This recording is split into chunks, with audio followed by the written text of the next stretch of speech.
Na bela cidade de Siena, na Itália, nasceu uma menina que mudaria a história da igreja. Seu nome era Catarina. Ela veio ao mundo em um tempo de muitas dificuldades, no ano de 1347. Sua família era grande e humilde.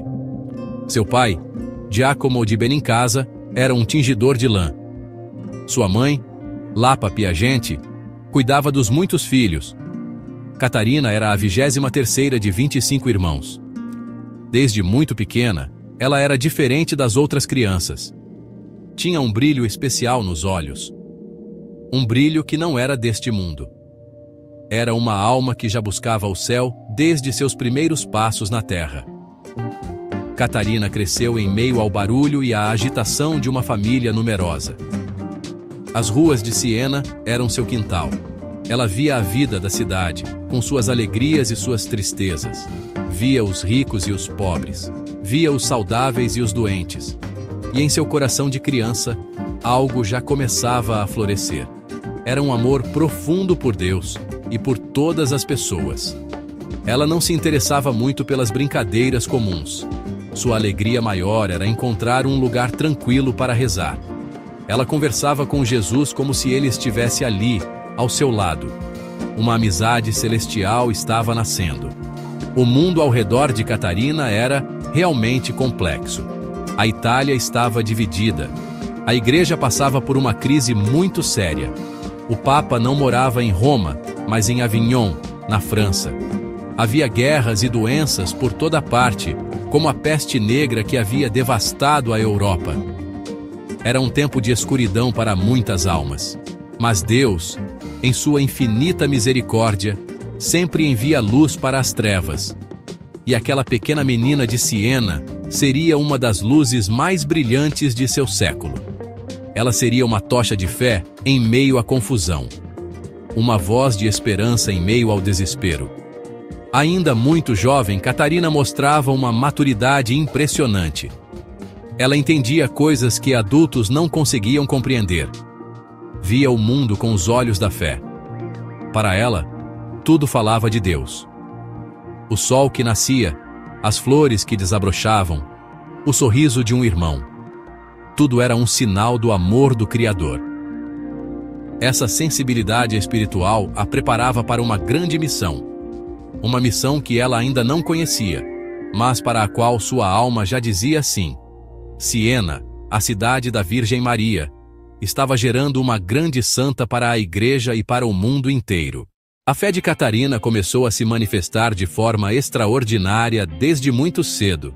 Com apenas 6 anos de idade, ela viveu uma experiência que marcou sua vida para sempre. Enquanto caminhava com seu irmão, ela olhou para o céu e teve uma visão. Viu Jesus Cristo sentado em um trono, vestido como o Papa. Ao seu lado estavam os apóstolos Pedro, Paulo e João. Jesus olhou para a pequena Catarina com um sorriso cheio de amor e a abençoou. A partir daquele momento, a menina soube que sua vida pertencia a ele. Aquele encontro celestial selou seu destino. Essa experiência profunda transformou completamente a vida da criança. Ela passou a buscar a oração com ainda mais intensidade. Encontrava cantos escondidos em sua casa para ficar a sós com Deus. Fazia pequenas penitências, oferecendo sacrifícios por amor a Jesus. Subia as escadas de joelhos, rezando uma Ave Maria em cada degrau. Seus pais e irmãos não entendiam bem o que se passava com ela. Achavam que era apenas uma fase, mas não era. Era o início de uma jornada de santidade. Uma jornada de amor total e incondicional a Deus. Quando chegou à adolescência, sua mãe começou a pensar em seu casamento. Queria que Catarina se casasse, como todas as moças de sua idade. Pediu que ela cuidasse mais de sua aparência, que usasse roupas bonitas. Por um tempo, Catarina tentou agradar sua mãe. Mas seu coração pertencia a outro. Pertencia ao Rei do Céu. Ela sentia um chamado para uma vida de total consagração. Não queria se casar com um homem da terra. Queria ser a esposa de Cristo. Essa decisão trouxe muitos conflitos com sua família, que não aceitava sua vocação. Para mostrar sua firme decisão, Catarina cortou seus longos cabelos. Foi um ato de rebeldia santa, um sinal de que ela não pertenceria a mais ninguém, a não ser a Deus. Sua família ficou furiosa. Para castigá-la, tiraram seu quarto e a fizeram trabalhar como serva na própria casa. Deram a ela as tarefas mais pesadas e humilhantes. Mas Catarina transformou tudo em oração. Ela imaginava que sua família era a Sagrada Família de Nazaré e servia a todos com alegria, vendo neles o próprio Jesus.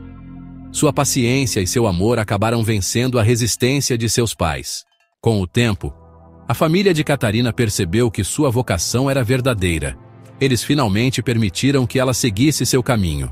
Catarina então ingressou na Ordem Terceira de São Domingos. Eram leigas que viviam no mundo, mas seguiam uma regra de oração e penitência, conhecidas como mantelate, por causa do manto preto que usavam sobre o hábito branco.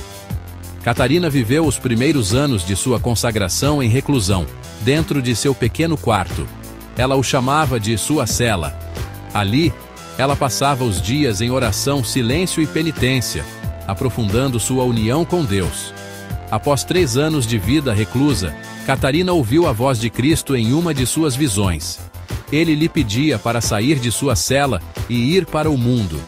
Sua missão agora era levar o amor de Deus para as pessoas. Ela deveria servir aos outros, especialmente os mais necessitados. Catarina obedeceu prontamente. Saiu de seu isolamento e começou a caminhar pelas ruas de Siena. Seu foco se voltou para os pobres, os famintos e principalmente os doentes. A cidade, como muitas outras na época, tinha hospitais onde os doentes mais graves e abandonados eram deixados para morrer. Catarina não tinha medo de nada. Ela ia aos lugares que todos evitavam, cuidava dos leprosos, limpava suas feridas e lhes dava comida. Muitos deles eram amargos e grosseiros, mas ela os tratava com uma doçura e uma paciência admiráveis. Via em cada doente o rosto do Cristo sofredor. Seu amor era tão grande que curas milagrosas começaram a acontecer por sua intercessão. As pessoas ficavam maravilhadas com aquela jovem mulher. Sua fama de santidade começou a se espalhar por toda a cidade de Siena e além. Ela não ajudava apenas com cuidados físicos. Sua maior preocupação era com a salvação das almas. Conversava com os doentes sobre Deus, ensinava-os a rezar e os preparava para receber os sacramentos. Muitos pecadores endurecidos se converteram ao ver seu exemplo de caridade heróica. Ela também reunia um grupo de seguidores, homens e mulheres, que se encantavam com seu modo de vida. Eles formavam sua bela brigada, sua família espiritual. Juntos, eles praticavam a caridade e espalhavam a mensagem do Evangelho, transformando a realidade ao seu redor. A vida de Catarina era uma contínua conversa com o céu. As visões e experiências místicas se tornaram cada vez mais frequentes e profundas. Ela não apenas via Jesus, mas também conversava longamente com ele. Nessas conversas, que ela chamava de diálogos, Jesus lhe revelava grandes verdades sobre si mesmo, sobre a alma humana e sobre a Igreja. Essas revelações não eram para ela apenas, mas para o bem de todos. Catarina, que era analfabeta, ditava tudo o que ouvia para seus secretários. Assim nasceu sua obra-prima, O Diálogo da Divina Providência. Em uma de suas visões mais famosas, Catarina experimentou o que é conhecido como o casamento místico. Jesus apareceu a ela, acompanhado da Virgem Maria e de muitos santos. Ele colocou em seu dedo um anel que só ela podia ver. Esse anel era o sinal de sua união eterna com ele.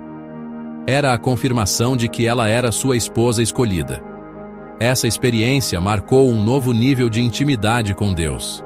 Ela se sentia completamente unida a Cristo, compartilhando de suas alegrias e principalmente de suas dores pela salvação do mundo.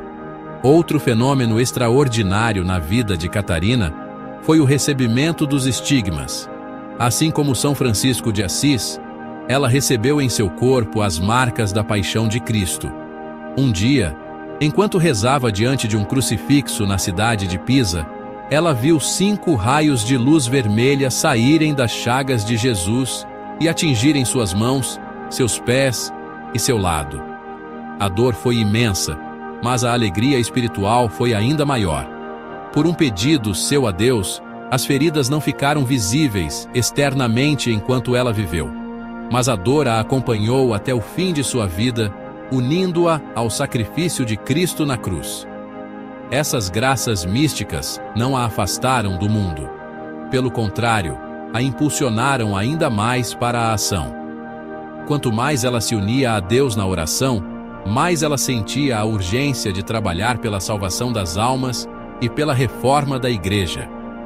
Ela entendia que o verdadeiro amor a Deus se manifesta no amor ao próximo. Suas experiências sobrenaturais não eram uma fuga da realidade, mas a fonte de sua força para enfrentar os maiores desafios de seu tempo com uma coragem e uma sabedoria que não vinham dela, mas diretamente de Deus. O amor de Catarina por Deus era inseparável de seu amor pela Igreja, e a Igreja de seu tempo estava ferida e dividida. O maior problema era o chamado Cativeiro de Avignon. Desde 1309, os papas haviam deixado Roma, a sede de São Pedro, e viviam na cidade de Avignon, na França, sob forte influência dos reis franceses. Para Catarina, isso era uma ferida aberta no coração da cristandade. Ela via Roma como a esposa de Cristo, abandonada e chorosa, e sentia que Deus a chamava para uma missão audaciosa, convencer o Papa a voltar para Roma. Com uma coragem impressionante para uma jovem mulher leiga e sem estudos, Catarina começou a escrever cartas. Escrevia para bispos, cardeais e até mesmo para o Papa Gregório XI. Suas cartas eram cheias de respeito, mas também de uma firmeza impressionante. Ela chamava o Papa de Doce Cristo na Terra, mas não hesitava em dizer a ele o que considerava ser a vontade de Deus.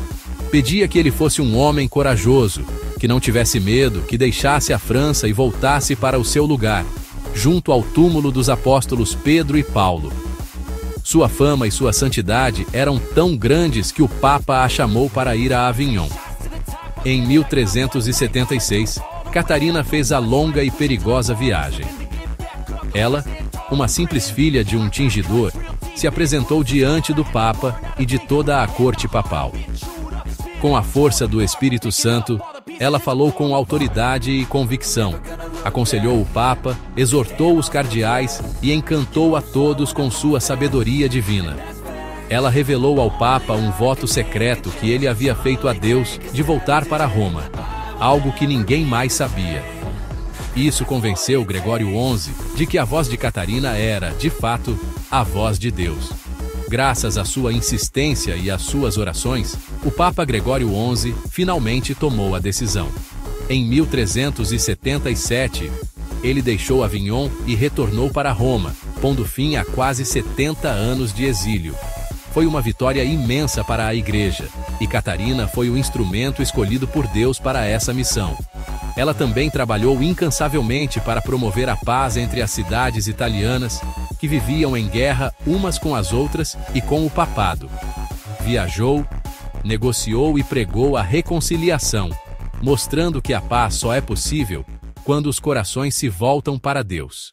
Uma das coisas mais admiráveis em Santa Catarina de Siena era sua imensa sabedoria. Isso era especialmente surpreendente porque ela nunca frequentou uma escola. Era analfabeta durante a maior parte de sua vida, aprendendo a ler tardiamente, mas mal conseguia escrever. Todo o seu conhecimento não vinha dos livros humanos, mas diretamente da fonte de toda a sabedoria, o próprio Deus. Em suas longas horas de oração e em seus diálogos místicos com Cristo, ela recebia luzes e compreensões que superavam as dos maiores teólogos de seu tempo. Por causa dessa sabedoria infusa, as pessoas a procuravam para pedir conselhos. Não apenas os pobres e simples, mas também nobres, políticos, bispos e cardeais. Sua pequena cela em Siena se tornou um centro de direção espiritual. Todos saíam de perto dela transformados, com a alma em paz e com o caminho mais claro. Ela tinha o dom de ler os corações, de entender os problemas mais profundos das pessoas e de dar o conselho certo para cada uma. Sua palavra era simples, direta, mas cheia de uma autoridade que vinha do céu. As centenas de cartas que ela ditou e que chegaram até nós são uma prova dessa sabedoria extraordinária. Nelas, ela fala sobre os mais variados assuntos: a vida de oração, o amor a Deus e ao próximo, a importância dos sacramentos, a obediência à Igreja e a necessidade da reforma dos costumes. Seus escritos são tão profundos e tão corretos teologicamente que, séculos depois, a Igreja lhe daria um título muito especial.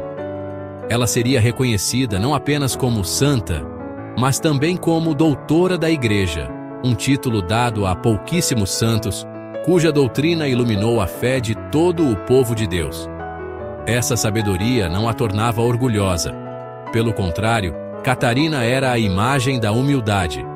Ela sempre se reconhecia como uma pobre miserável, uma serva inútil. Sabia que tudo o que ela tinha e tudo o que ela fazia não era mérito seu, mas um dom gratuito da misericórdia de Deus. Sua frase preferida era: "Seja o que Deus quer que você seja, e você incendiará o mundo." Ela ensinava que a verdadeira sabedoria é conhecer a si mesmo como nada e conhecer a Deus como tudo.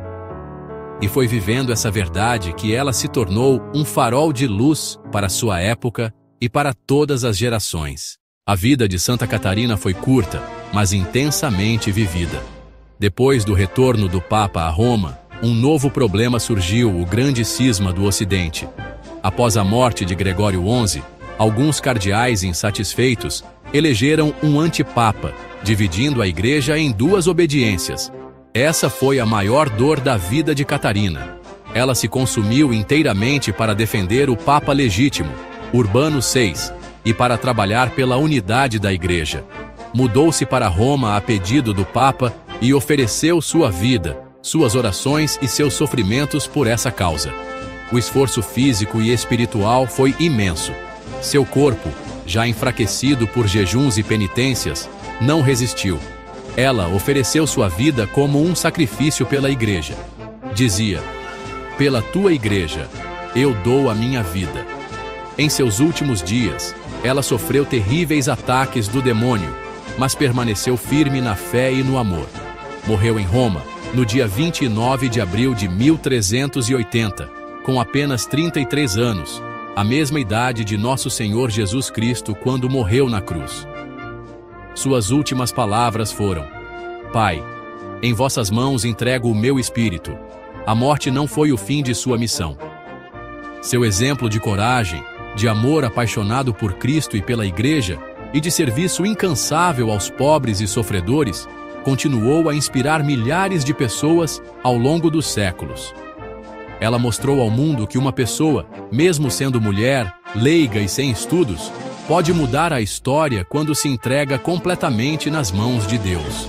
Seu legado é um testemunho poderoso de que a santidade é possível para todos e que o instrumento mais eficaz para a renovação do mundo é a união íntima com Deus. A Igreja reconheceu oficialmente sua santidade, canonizando-a em 1461. Em 1939, o Papa Pio XII a declarou padroeira da Itália, junto com São Francisco de Assis. E em 1970, o Papa Paulo VI concedeu-lhe o título de Doutora da Igreja, reconhecendo a profundidade e a segurança de seus ensinamentos. Santa Catarina de Siena permanece até hoje como uma gigante da fé, uma mulher de fogo, consumida pelo amor divino, que nos ensina a amar a Igreja, mesmo em suas fraquezas, e a entregar nossa vida, sem reservas, pela glória de Deus e pela salvação das almas.